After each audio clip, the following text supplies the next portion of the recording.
Pebbles Malayalam. അപ്പോൾ നമ്മൾ short temple കണ്ട ശേഷം തൊട്ടുപിറകിലുള്ള ബീച്ചിലേക്ക് പോകുന്ന വഴിയാണ്. അപ്പോൾ നിറയെ ഇവിടെ കടകളാണുള്ളത്. ബീച്ചിലേക്ക് പോകുന്ന വഴിയിൽ നമുക്ക് കരകൗശല വസ്തുക്കളും അതുപോലെ നമുക്ക് എന്തെങ്കിലും വെള്ളമെല്ലാം കുടിക്കാൻ പറ്റിയ ചെറിയ ചെറിയ സ്നാക്സ് ഷോപ്പുകളെല്ലാം ഇവിടെ നിറയുണ്ട്. ഷോർട്ട് ടെമ്പിളിൻ്റെ തൊട്ട് അടുത്തുകൂടിയാണ് നമ്മൾ ബീച്ചിലേക്ക് പോണ വഴി. അപ്പം പോണ വഴിയിൽ നിറയെ കടകൾ കാണാം.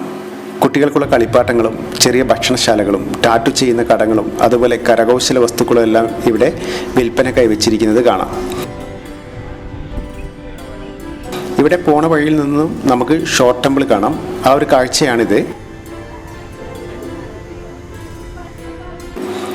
ബീച്ചിന് അടുത്ത് എത്താറായപ്പോൾ മീൻ ഫ്രൈ ചെയ്ത് വിൽക്കുന്ന കടകൾ കാണാം.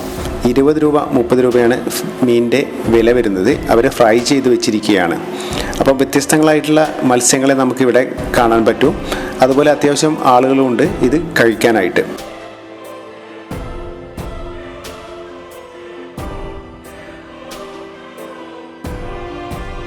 അങ്ങനെ നമ്മൾ ബീച്ചിന് അടുത്ത് എത്താറായപ്പോൾ മിക്ക ചെറിയ കടകളും തുറന്നിട്ടില്ല.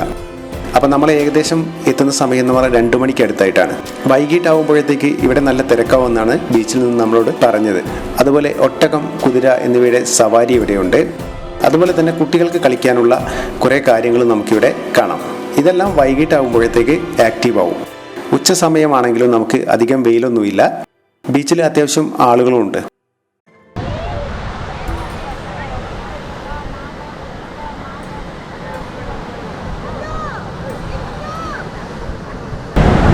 അപ്പോൾ എൻ്റെ പിറകിൽ കാണുന്നതാണ് ഷോർട്ട് ടെമ്പിൾ. അപ്പോൾ ഈ കാണുന്നത് ബീച്ചുമാണ്. ഏകദേശം ഷോർട്ട് ടെമ്പിളും ബീച്ചും തമ്മിലൊരു 10-50 മീറ്റർ വ്യത്യാസം മാത്രമേ ഉണ്ടാകത്തുള്ളൂ. ഷോർട്ട് ടെമ്പിളിൻ്റെ പിറകുവശത്ത് നിറയെ കരികല്ല് കൂട്ടിയിട്ടിരിക്കുകയാണ്. അപ്പോൾ ഷോർട്ട് ടെമ്പിൾ ഒരു പ്രൊട്ടക്ഷൻ എന്ന നിലയ്ക്കാണ് അങ്ങനെ ചെയ്തിരിക്കുന്നത്. അപ്പോൾ ആ കരികല്ലിൻ്റെ മുകളിലെല്ലാം കയറിയാൽ നമുക്ക് ബീച്ചിൻ്റെ വ്യൂ നല്ല പോലെ നമുക്ക് കാണാൻ പറ്റും. ഇവിടെ ബീച്ചിൽ 2 മണിയാണ് സമയം. അത്യാവശ്യം നല്ല തിരക്കുണ്ട്. വൈകിട്ടാകുമ്പോഴത്തേക്ക് കുട്ടികൾക്കുള്ള കളിക്കാനുള്ള റൈഡുകളും കാര്യങ്ങളൊക്കെ ഇവിടെ സജീവമാവുമെന്നാണ് നമ്മളോട് ബീച്ചിൽ നിന്ന് പറഞ്ഞിട്ടുള്ളത്. നമ്മൾ കുറച്ച് സമയം ബീച്ചിൽ ചിലവഴിച്ച് നമ്മൾ അടുത്തതായിട്ട് നമ്മൾ പഞ്ചരഥങ്ങളാണ് കാണാൻ പോകുന്നത്.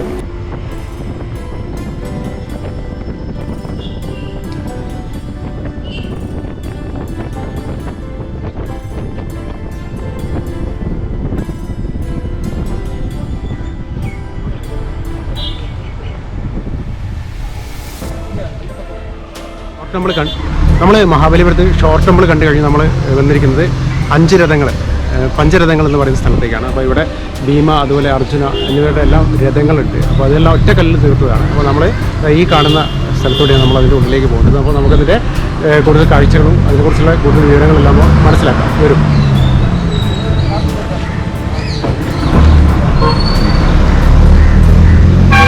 നമ്മൾ ഉള്ളിലേക്ക് പ്രവേശിക്കുകയാണ്.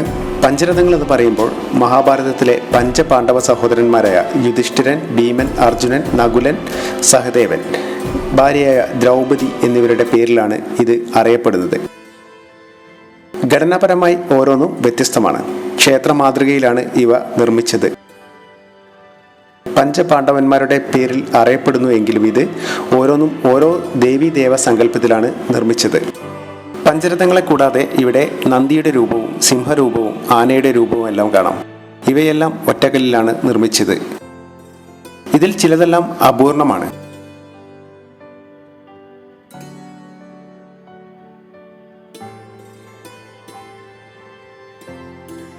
നമ്മൾ ഈ കാണുന്ന പഞ്ചരഥങ്ങളും വലിയ ഒറ്റക്കൽപ്പാറ തുരന്നാണ് ചെയ്തിരിക്കുന്നത്. നിറയെ കൊത്തുപണികളുള്ള ഈ ഒരു നിർമ്മിതി വർഷങ്ങളെടുത്തായിരിക്കും ഇവർ പൂർത്തീകരിച്ചത്. പഞ്ചരഥങ്ങളിലെ രഥങ്ങളെ നമുക്ക് പരിചയപ്പെടാം. ധർമ്മരാജരഥം, ഇത് ശിവഭഗവാന് സമർപ്പിക്കപ്പെട്ടതും പാണ്ഡവ സഹോദരന്മാരിൽ മൂത്തവനായ യുധിഷ്ഠിരനെ പ്രതിനിധീകരിക്കുന്നതുമാണ്. 5 രഥങ്ങളിൽ ഏറ്റവും വലുതും വിസ്തൃതമായി കൊത്തിയെടുത്തതുമാണ് ഇത്. അടുത്തത് ഭീമരഥമാണ്. ഇത് വിഷ്ണുവിന് സമർപ്പിക്കപ്പെട്ടതാണ്. 2ാമത്തെ പാണ്ഡവ സഹോദരനായ ഭീമന്റെ പേരിലാണ് ഇത് അറിയപ്പെടുന്നത്. അടുത്തത് അർജുനരഥം. ഇത് സൂര്യദേവനായ ഇന്ദ്രന് സമർപ്പിച്ചിരിക്കുന്നു. മൂന്നാമത്തെ പാണ്ഡവ സഹോദരനായ അർജുനന്റെ പേരിലാണ് ഇത് അറിയപ്പെടുന്നത്. നകുല സഹദേവ രഥം. മരണത്തിന്റെ ദേവനായ യമനെയാണ് ഈ രഥം സമർപ്പിച്ചിരിക്കുന്നത്. പാണ്ഡവ സഹോദരന്മാരായ നകുലന്റെയും സഹദേവന്റെയും പേരിലാണ് ഈ രഥം അറിയപ്പെടുന്നത്. ദ്രൗപദി രഥ. ഇത് ദുർഗയ്ക്ക് സമർപ്പിച്ചിരിക്കുന്നതും പാണ്ഡവ സഹോദരന്മാരുടെ ഭാര്യയായ ദ്രൗപദിയെ പ്രതിനിധീകരിക്കുന്നതുമാണ്. അർദ്ധ വൃത്താകൃതിയിലുള്ളതാണ് ഈ ഒരു രഥം. ഈ 5 സ്മാരകങ്ങളും മഹാബലിപുരത്തെ വാസ്തുവിദ്യയുടെ ഒരു പ്രധാന ആകർഷണമാണ്. മാത്രമല്ല ലോകമെമ്പാടുമുള്ള സന്ദർശകരെ ആകർഷിക്കുകയും ചെയ്യുന്നു. കാലത്തിനും അതീതമായി നിലകൊള്ളുന്നവയാണ് ഇവിടുത്തെ ഓരോ മണൽത്തരികളും. ഒരു ചരിത്ര സ്ഥാനം എന്നതിന് ഒപ്പം ഒരു ശില്പകല വിദ്യാലയമെന്നും ചരിത്രകാരന്മാരും ഗവേഷകരും മഹാബലിപുരത്തെ കരുതുന്നുണ്ട്. കാരണമായി ചൂണ്ടിക്കാട്ടുന്നത് ഇവിടുത്തെ അപൂർണങ്ങളായ ശില്പങ്ങളാണ്. പൂർണ്ണമായ സൃഷ്ടികളുടെ അത്രയും തന്നെ അപൂർണമായ സൃഷ്ടികളും നമുക്കിവിടെ കാണാം. എന്തെങ്കിലും ഒരു പ്രത്യേക ശൈലി പിന്തുടരുന്നതിന് പകരം പല ശൈലിയിലുള്ള ശില്പങ്ങൾ ഇവിടെയുണ്ട്. പഞ്ചരഥങ്ങളെന്ന് പറയുമ്പോൾ മഹാബലിപുരത്തെ ഓരോ കലാസൃഷ്ടിയും ഓരോ അത്ഭുതം തന്നെയാണെങ്കിലും അതിലേറ്റവും മഹനീയമായതാണ് പഞ്ചരഥങ്ങളാണ്. മിക്കപ്പോഴും മഹാബലിപുരം കാഴ്ചകളിൽ ആദ്യം കണ്ണു ചെല്ലുന്നതും ഈ രഥങ്ങളിലേക്കായിരിക്കും. ഒറ്റക്കല്ലിൽ കൊത്തിയെടുത്തിരിക്കുന്ന ഈ 5 രഥങ്ങളും നിർമ്മാണ വൈദഗ്ധ്യത്തിൻ്റെ അടയാളമാണ് നമുക്ക് കാണിച്ചു തരുന്നത്. 7-ാം നൂറ്റാണ്ടിൽ മഹാബലിപുരം ഭരിച്ചിരുന്ന മഹേന്ദ്രവർമ്മൻ ഒന്നാമൻ്റെയും അദ്ദേഹത്തിൻ്റെ മകനായ നരസിംഹവർമ്മൻ ഒന്നാമൻ്റെയും കാലത്താണ് ഈ രഥങ്ങൾ നിർമ്മിക്കപ്പെട്ടതെന്നാണ് വിശ്വാസം. പഞ്ചരഥങ്ങൾക്ക് പാണ്ഡവരുടെയും പാഞ്ചാലിയുടെയും പേര് നൽകിയിട്ടുണ്ടെങ്കിലും മഹാഭാരതവുമായി ഈ നിർമ്മിതികൾക്ക് യാതൊരു ബന്ധവും ഇല്ലെന്നാണ് ചരിത്രവും പഠനങ്ങളും പറയുന്നത്. ഒറ്റക്കല്ലിൽ നിർമ്മിച്ചിരിക്കുന്ന സവിശേഷ നിർമ്മിതികളാണ് പഞ്ചരഥങ്ങൾ. അവ അനക്കുവാനോ ചലിപ്പിക്കുവാനോ സാധിക്കില്ല. രഥങ്ങളെക്കാൾ ഉപരിയായി ചെറിയ ക്ഷേത്രങ്ങളോടാണ് ഇവയ്ക്ക് സാമ്യം. 5 രഥങ്ങളിൽ 4 എണ്ണവും ഒറ്റ വരിയിൽ കാണാം. അതിൽ തന്നെ വടക്കു ദിശയിൽ നിന്ന് തെക്കു ദിശയിലേക്ക് നോക്കുമ്പോൾ ഓരോ രഥങ്ങളുടെയും ഉയരത്തിൽ നേരിയ വർധനവ് കാണുവാനും സാധിക്കും. പഞ്ചരഥങ്ങൾക്ക് കാവലെന്ന പോലെയാണ് നന്ദിയുടെ ഒരു ഗജവീരന്റെയും ശില്പങ്ങൾ ഇവിടെയുള്ളത്. എന്നാൽ ആനയുടെ കൂറ്റൻ ശില്പവും അപൂർണമായിട്ടാണ് നമുക്കിവിടെ കാണപ്പെടുന്നത്. പഞ്ചരഥങ്ങളിൽ ചില പണികൾ ഇനിയും പൂർത്തിയാക്കാത്തത് കാരണം ഇതിനെ അപൂർണ നിർമ്മിതിയായാണ് കണക്കാക്കിയിരിക്കുന്നത്.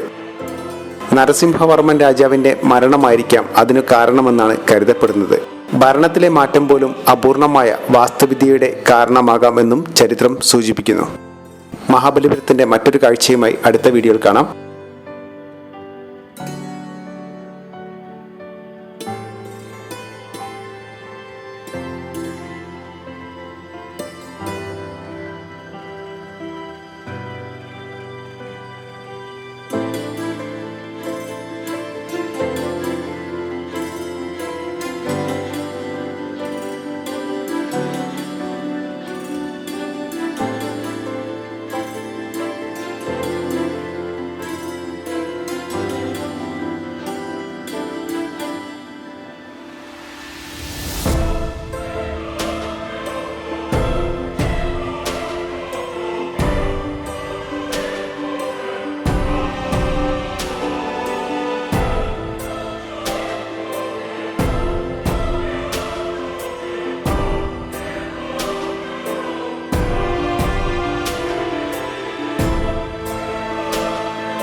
Pebbles Malayalam.